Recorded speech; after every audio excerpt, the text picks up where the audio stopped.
Free ক্লাসে আমরা ICDS panchayat পরীক্ষার জন্য গুরুত্বপূর্ণ কয়েকটি প্রশ্ন উত্তর সহ আলোচনা করব। এই প্রশ্ন উত্তরগুলি ভালো করে প্র্যাকটিস করলেই পরীক্ষাতে এখান থেকে একটা না একটা প্রশ্ন আসবেই। তাই ক্লাসটি শেষ পর্যন্ত দেখার অনুরোধ রইল। আজকের ক্লাসের প্রথম প্রশ্ন হল, মধুবনী চিত্রকলা কোন রাজ্যে বেশি জনপ্রিয়? এই প্রশ্নের উত্তর হয়ে যাবে বিহার। 2 নম্বর প্রশ্ন, ব্লু সিটি নামে পরিচিত ভারতের কোন রাজ্য? তো এই প্রশ্নের উত্তর হয়ে যাবে যোধপুর। 3 নম্বর প্রশ্ন, কোন রাজ্যকে মশলার বাগান বলে? তো এই প্রশ্নের উত্তর হয়ে যাবে কেরালা। 4 নম্বর প্রশ্ন, ভারতের সর্ববৃহৎ বাণিজ্যিক ব্যাংক কোনটি? তো এই প্রশ্নের উত্তর হয়ে যাবে স্টেট ব্যাংক অফ ইন্ডিয়া অর্থাৎ SBI। 5 নম্বর প্রশ্ন, ভারতের কোন রাজ্যে অধিক সংখ্যক লোক দারিদ্র্য সীমার নিচে বসবাস করে? তো এই প্রশ্নের উত্তর হয়ে যাবে বিহার। এই ক্লাসগুলিতে কোনো প্রশ্ন বা উত্তর যদি আপনাদের বুঝতে অসুবিধা হয় তাহলে অবশ্যই কমেন্টে জানাবেন। আমি পরবর্তী ক্লাসে সেগুলি বিস্তারিত আলোচনা করে বুঝিয়ে দেওয়ার চেষ্টা করব। আজকের ক্লাসে 6 নম্বর প্রশ্ন হলো, স্বাধীনতার পর ভারতের কোন রাজ্যে সর্বপ্রথম কৃষি ব্যবস্থা চালু হয়? তো এই প্রশ্নের উত্তর হয়ে যাবে উত্তরপ্রদেশে। 7 নম্বর প্রশ্ন, SAIL অর্থাৎ সেল এর পুরো কথাটি কি? তো এই প্রশ্নের উত্তর হয়ে যাবে Steel Authority of India Limited. 8 নম্বর প্রশ্ন, ভারতের জাতীয় কংগ্রেসের প্রথম মুসলিম সভাপতি কে ছিলেন?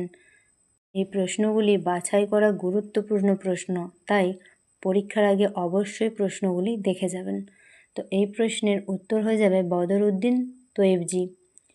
9 নম্বর প্রশ্ন, কুচিপুড়ি কোন রাজ্যের শাস্ত্রীয় নৃত্য? তো এই প্রশ্নের উত্তর হয়ে যাবে অন্ধ্রপ্রদেশ।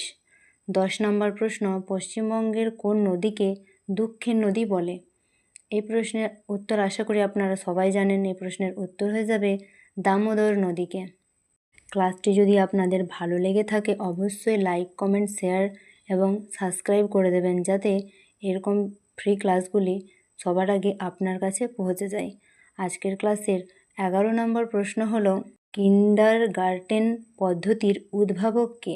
তো এই প্রশ্নের উত্তর হয়ে যাবে ফ্রেডরিক ফ্রয়েভেল। 12 নম্বর প্রশ্ন, মহর্ষি সন্ধিবিচ্ছেদ কি হবে? মহর্ষি সন্ধিবিচ্ছেদ কি হবে না মহাযুক্ত ঋষি সমান মহর্ষি। আইসিডিএসে যেহেতু সন্ধিবিচ্ছেদ, সমার্থক শব্দ, বিপরীত শব্দ ইত্যাদি বিষয়ে প্রশ্ন আসে তাই প্রত্যেকটি ক্লাসে সন্ধিবিচ্ছেদ, সমার্থক শব্দ, বিপরীত শব্দ আলোচনা করা হবে। আজকের ক্লাসের 13 নম্বর প্রশ্ন হলো, লোহিত রক্তকণিকার জীবনচক্র কতদিন? তো এই প্রশ্নের উত্তর কী হয়ে যাবে না 120 দিন। এই লোহিত রক্তকণিকাকে আবার আরবিসিও বলা হয়। যদি প্রশ্নে আসে আরবিসি রক্তকণিকার জীবনচক্র তখনও কিন্তু 120 দিনই হবে। আরবিসি সমান আরবিসি কথার অর্থ হচ্ছে যে রেড ব্লাড সেল। 14 নম্বর প্রশ্ন হচ্ছে, ভারতের ইস্পাত নগরী কোন শহরকে বলে? তো এই প্রশ্নের উত্তর হয়ে যাবে জামশেদপুরকে ভারতের ইস্পাত নগরী বলে। আজকের ক্লাসের শেষ 15 নম্বর প্রশ্ন হলো, ভারতের বৃহত্তম মরুভূমির নাম কি? এই প্রশ্নের উত্তর হয়ে যাবে থর মরুভূমি। আপনারা যারা আইসিডিএসের জন্য পড়াশুনো করছেন অবশ্যই কমেন্টে আইসিডিএস বলে লিখে দেবেন, তাহলে পরবর্তী আইসিডিএসের আরও গুরুত্বপূর্ণ প্রশ্নগুলি আনার চেষ্টা করব। ধন্যবাদ। আজকের ক্লাস এখানেই শেষ।